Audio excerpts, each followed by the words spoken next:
sempre me perguntam por que o Warren Buffett acumulou uma fortuna tão maior que a minha, mesmo depois de tantos anos de parceria. A princípio, a pergunta até parece incômoda, mas nunca me esquivo de respondê-la. Não porque eu tenha vergonha, mas porque a resposta guarda uma das lições mais valiosas que já aprendi. Vou ser direto: se você acha que a diferença entre nós vem da inteligência, está completamente enganado. Não somos diferentes nesse quesito. Temos QI parecido, formação semelhante, lemos os mesmos livros. Então, por que ele é tão mais rico? Porque fez uma coisa certa que eu errei, e essa coisa não tem nada a ver com talento ou sorte. Tem a ver com uma palavra que parece absurda hoje em dia: lentidão. Sim, você ouviu bem. Vivemos numa era obcecada pela velocidade, onde todos querem enriquecer da noite para o dia. Mas Buffett venceu justamente por ser lento. Lento como uma árvore crescendo. Lento como um glaciar se movendo. Tão lento que, para quem olha de fora, parece que ele não está fazendo nada. E é exatamente essa lentidão que o transformou num dos homens mais ricos do mundo. Enquanto eu, embora também tenha prosperado, cometi um erro crucial: vendi cedo demais. Antes de explicar essa diferença, preciso contar uma verdade dura. Vi inúmeras pessoas brilhantes irem à falência. Não por falta de capacidade, mas por serem brilhantes demais. O problema dos inteligentes é que eles querem provar o tempo todo que são mais espertos que o mercado. Então, trocam de investimento sem parar, perseguem modismos, apostam em tendências passageiras e chamam isso de agilidade. Na verdade, é ansiedade pura. Eu também já fui assim. Formado em direito, com raciocínio lógico afiado, acreditava que podia antecipar cada movimento do mercado, capturar todas as ondas e otimizar cada centavo. Até que ganhei dinheiro, mas perdi muito mais.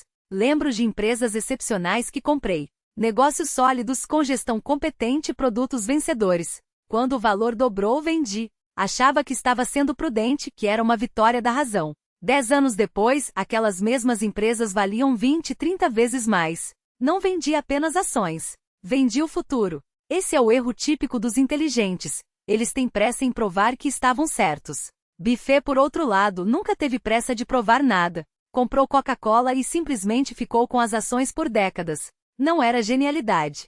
Era entender uma verdade simples: a verdadeira sabedoria não está em agarrar todas as oportunidades, mas em manter poucas escolhas certas. Muita gente pensa que Buffett e eu somos parecidos, apenas com focos diferentes. Mas a diferença entre nós é profunda e define o abismo entre nossas fortunas. Ele é um homem de foco absoluto. Passa a vida inteira fazendo uma coisa: comprar boas empresas e esperar. Não corre atrás de modismos, não se deixa seduzir por promessas de ganhos rápidos, não se preocupa com oscilações passageiras. É como um agricultor que planta uma semente e espera pacientemente a colheita. Eu, no entanto, sempre me considerei um pouco mais esperto. Gostava de explorar possibilidades, de me envolver em projetos variados, de testar áreas diferentes. Investi em imóveis, jornais, varejo, tecnologia. Adorava a adrenalina da diversificação, os desafios de gerir negócios distintos. O problema? Dividi minha atenção, e com ela, o poder dos juros compostos. Buffett concentra todos os seus recursos em poucas empresas excepcionais. Estuda-as a fundo, confia nelas e as mantém por décadas. Eu comprava boas empresas, mas as vendia justo quando começavam a mostrar seu verdadeiro potencial. Por quê? Porque via uma nova oportunidade, queria otimizar minha carteira, achava que podia encontrar algo melhor. Esqueci de uma regra fundamental: no mundo dos investimentos, otimizar quase sempre é inimigo dos juros compostos. Eles precisam de tempo, paciência e, acima de tudo, de você não fazer nada. E esse é o maior desafio para os inteligentes: ficar parado. Deixe-me contar um caso real. Anos atrás, investi numa empresa chamada Blue Chip Stamps. O modelo de negócio era simples: emitiam cupons que os consumidores trocavam por prêmios. Nada glamouroso, certo?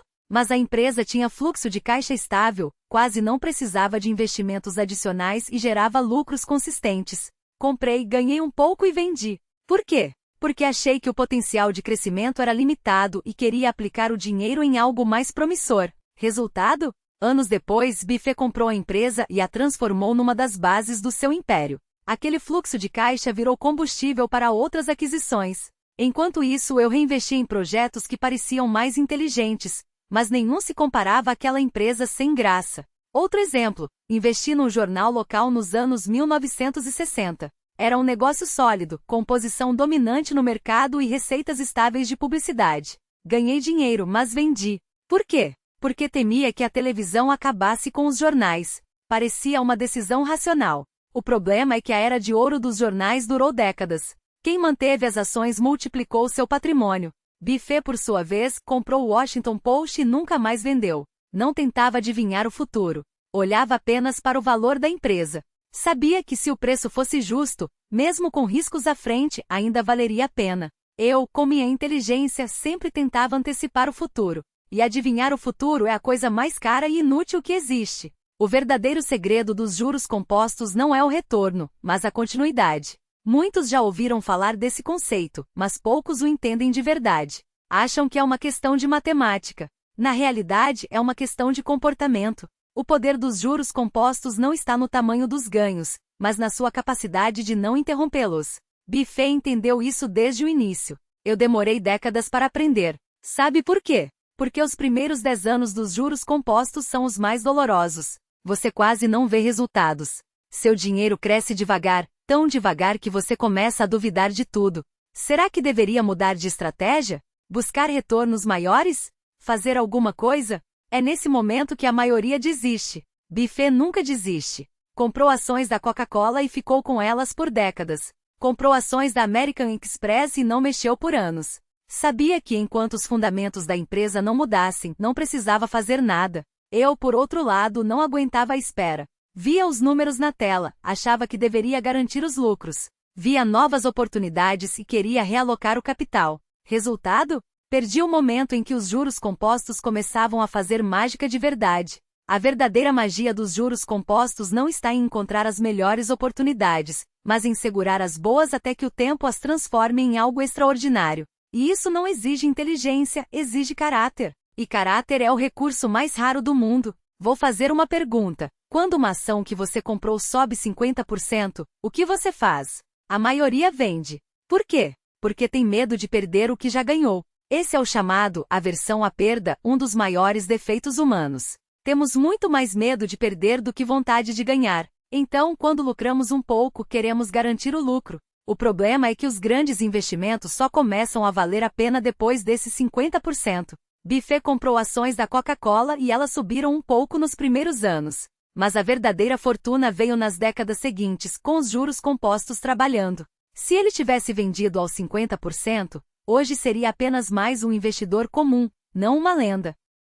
Eu cometi esse erro inúmeras vezes. Comprava empresas excelentes, ganhava um pouco e vendia. Achava que estava sendo prudente. Na verdade, era medo. Medo de perder, medo da volatilidade, medo da incerteza. Buffett não tem esses medos. Não porque seja frio, mas porque não olha para o curto prazo. Sabe que enquanto os fundamentos da empresa estiverem intactos, as oscilações não significam nada. Ele aguenta ver o valor das ações cair porque está de olho no resultado de 10, 20 anos à frente. Essa é a diferença entre nós. Não é inteligência. É capacidade de suportar. Se eu tivesse que resumir a diferença entre Buffett e eu, diria o seguinte: ele entendeu o poder do foco, enquanto eu achava que diversificar era mais inteligente. Ele entendeu o valor da espera, enquanto eu achava que agir era mais importante. Ele entendeu a força da simplicidade, enquanto eu buscava complexidade. Essas diferenças parecem pequenas, mas ao longo de décadas, criaram um abismo entre nossas fortunas. Levei boa parte da vida para aprender uma lição fundamental. No mundo dos investimentos, quanto menos você faz, mais ganha. Quanto menos negocia, menos pensa, menos otimiza, mais próspera. Buffett passou a vida fazendo uma coisa: comprar boas empresas e esperar. Eu fiz muitas coisas, investi em vários setores, tentei otimizar, me reinventei. Resultado? Sua fortuna é várias vezes maior que a minha. Não é sorte. É lógica. Porque acumular riqueza não depende de ser inteligente, mas de não cometer erros. E a única maneira de não errar é não mexer. Alguém já me perguntou o que eu mudaria se pudesse voltar no tempo. A resposta é simples: me tornaria mais parecido com Buffett. Compraria menos empresas, mas as manteria por muito mais tempo. Faria menos transações, pensaria menos, otimizaria menos. Aprenderia a suportar o tédio, porque o tédio é o solo fértil dos juros compostos. A agitação só traz prejuízos. Diria ao meu eu mais jovem: pare de tentar ser inteligente. Você não precisa estar certo o tempo todo. Precisa errar menos. Não precisa agarrar todas as oportunidades. Precisa manter poucas escolhas certas. Não precisa provar nada para ninguém. Deixe o tempo provar que você estava certo. Infelizmente a vida não tem replay. Só posso aceitar a realidade. Buffett é mais rico porque fez o que eu errei. E o que ele acertou foi a lentidão. Vivemos numa época que idolatra a velocidade. Todos querem enriquecer rápido, ter sucesso rápido, conquistar tudo rápido. Esquecem que as coisas grandiosas são lentas. Árvores crescem devagar. Glaciares se movem devagar. Civilizações evoluem devagar. E a riqueza também se acumula devagar. Buffett provou isso com sua vida. Não corre atrás de modismos, não aposta em tendências passageiras, não tenta adivinhar o futuro. Faz uma coisa, encontra boas empresas e espera. Parece simples, mas quase ninguém consegue. Porque a lentidão vai contra a natureza humana. Nós gostamos de velocidade, de emoção, de recompensas imediatas. O mercado, porém, não liga para o que gostamos. Ele recompensa quem consegue suportar a espera. Já vi muita gente perder fortunas por não aguentar a lentidão. Compravam boas empresas, viam o valor subir um pouco e vendiam. Perseguiam ações da moda, ganhavam um pouco e saíam correndo. Confundiam atividade com inteligência. Na verdade, estavam apenas trabalhando para os corretores. Buffett, por outro lado, não faz nada. Apenas observa as empresas crescerem, os juros compostos trabalharem, o tempo transformar pequenos ganhos em montanhas de dinheiro. Essa é a verdadeira genialidade, não fazer nada. Não por incapacidade, mas por confiança. A lentidão é a força mais subestimada do nosso tempo.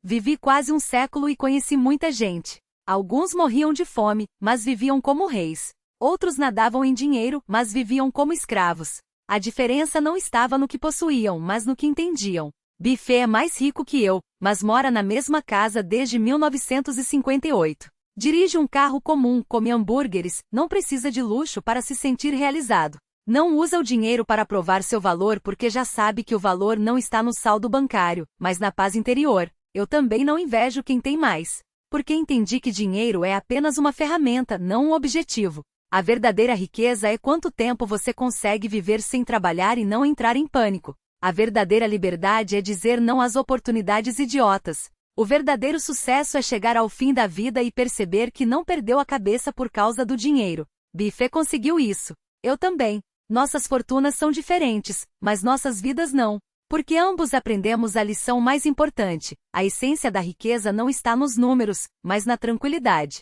Se você me perguntar o que deve fazer para ficar tão rico quanto Buffett, eu direi, não tente ficar tão rico quanto Buffett. Tente ser tão racional quanto ele. A riqueza é consequência, não meta. A racionalidade é o caminho. Você não precisa correr atrás de todas as oportunidades. Precisa encontrar poucas boas e mantê-las. Não precisa negociar o tempo todo. Precisa aprender a não fazer nada. Não precisa provar que é inteligente. Precisa evitar ser burro. O maior trunfo de Buffett e meu não foi sermos mais espertos que os outros, mas cometermos menos erros. Não perseguimos modismos, não nos deixamos levar pela euforia, não tentamos adivinhar o futuro. Fazemos coisas simples e deixamos o tempo trabalhar. Parece chato, não é? Pois é. O tédio é o verdadeiro segredo da riqueza. Investimentos emocionantes costumam ser o começo de desastres. Se quer enriquecer, aprenda a suportar o tédio. Se quer liberdade, aprenda a controlar a ganância. Se quer dormir tranquilo, aprenda a confiar nos juros compostos. Buffett provou isso com sua vida. Eu provei com meus erros. Alguém já me perguntou se me arrependo de não ter mantido aquelas boas empresas como ele fez. A resposta é não. Mas aprendi que arrependimento é uma emoção inútil. Não muda o passado, só envenena o presente. Não me arrependo das minhas escolhas porque elas me fizeram quem sou. Não me arrependo dos meus erros porque eles me ensinaram o que é certo. Buffett é mais rico, sim. Mas eu também sou rico. Vivi o suficiente para ver muita coisa, entender profundamente e perceber que não preciso de mais dinheiro. Preciso de mais sabedoria. E sabedoria não vem do sucesso, mas dos erros. Vender aquelas empresas foi um erro, mas me ensinou o verdadeiro significado dos juros compostos. Perseguir a diversificação foi um erro, mas me mostrou o poder do foco. Achar que era inteligente foi um erro, mas me revelou o valor da humildade. Não me arrependo. Apenas aprendi. E aprender é mais importante que ganhar dinheiro, porque o dinheiro sustenta o corpo, mas a sabedoria alimenta a alma. Trabalhei com Buffett por décadas. Muitos pensam que éramos apenas sócios de negócios. Mas ele foi o melhor professor que já tive. Não me ensinou apenas a investir, ensinou-me a viver. Mostrou que a verdadeira força não está em fazer mais, mas em fazer menos. Que a verdadeira liberdade não está em ter mais, mas em precisar de menos. Que a verdadeira sabedoria não está em prever o futuro, mas em aceitar a incerteza. Que o verdadeiro sucesso não está em vencer os outros, mas em não se derrotar. Essas lições parecem simples, mas são difíceis de praticar porque vão contra a natureza humana. A natureza quer velocidade, ele nos ensinou a ir devagar. A natureza quer mais, ele nos ensinou a querer menos. A natureza quer movimento, ele nos ensinou a ficar parado. Poucos conseguem. Buffett conseguiu, por isso virou lenda. Eu consegui em parte, por isso também sou rico. Mas não consegui totalmente, por isso há uma diferença entre nós. Essa diferença não é um arrependimento, mas um lembrete. Um lembrete de que a jornada da vida não tem fim, de que acumular sabedoria leva uma vida inteira, de que mesmo aos 90 anos ainda estou aprendendo. Quero contar uma verdade que muitos não querem aceitar. Riqueza nunca foi prêmio para os inteligentes, mas subproduto dos racionais. Veja os verdadeiramente ricos. Não são os mais espertos, mas os mais racionais. Não buscam estar certos o tempo todo, buscam errar menos. Não perseguem os maiores retornos, perseguem retornos consistentes. Não tentam vencer o mercado, tentam viver o suficiente para ver os juros compostos trabalharem. Buffett é assim. Não é um gênio. É mais racional que a maioria. Não prevê o mercado porque sabe que ninguém consegue. Não persegue modismos porque sabe que o que está na moda hoje pode estar morto amanhã. Não negocia o tempo todo porque sabe que transações são inimigas dos juros compostos. Faz uma coisa simples, compra boas empresas e espera. Por que tão poucos conseguem? Porque simplicidade exige disciplina, e disciplina é a qualidade mais rara do mundo. Quando jovem eu também não tinha disciplina.